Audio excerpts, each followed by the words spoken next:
2008 आदिनाथ महामंडल विधान चक्रेश्वरी देवी आराधना संपन्न। कुपवाड पंचकल्याण पूजेत आज 7व्या दिवशी नित्य विधीसह मूल नायक श्री 1008 भगवान आदिनाथ महामंडल विधान व चक्रेश्वरी देवी आराधना एवं कुमकुमार्चन विधी पार पडले।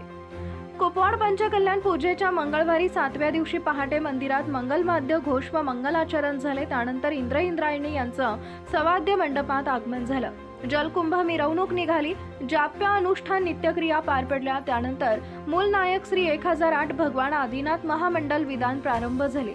यावेळी चक्रेश्वरी देवी आराधना होऊन कुमकुमार्चन ओटी भरण्याचा कार्यक्रम पार पडला। या आदिनाथ महामंडल विधानात शेकडो महिलांनी सहभाग घेतला होता। दुपारच्या सत्रात आचार्य संघाचे गुरुपूजन, संघपूजन, विद्वानांचा सन्मान पार पडला।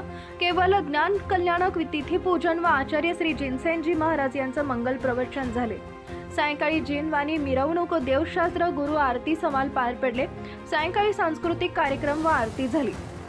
यावेळी मंदिरासाठी व पंचकल्याण पूजेसाठी वेगवेगळ्या स्वरूपात विशेष योगदान दिलेले पीटी पांडियन, निविशा पांडियन, वास्तुशिल्प तज्ञ व वास्तु गणित तज्ञ राजेंद्र जैन, अभिजित कोल्हापुरे, बाळासाहेब रामगोंडा पाटील, बाळासाहेब हिंदूराव पाटील, माणिक भाऊसाहेब पाटील, शशिकांत हिंदूराव पाटील, शांतगोंडा बाळगोंडा पाटील, संजीवनी सातगोंडा पाटील आदींचा मंदिर विश्वस्त चंद्रकांत पाटील, अनिल पाटील, महेंद्र कुमार पाटील, कॅप्टन भालचंद्र पाटील, बाळासाहेब हिंदूराव पाटील, बाळासाहेब ने पाटील, माणिक पाटील, शीतल पाटील, प्रफुल्ल पाटील यांच्यासह पूजा समिती व मान्यवरांच्या हस्ते सत्कार करण्यात आला।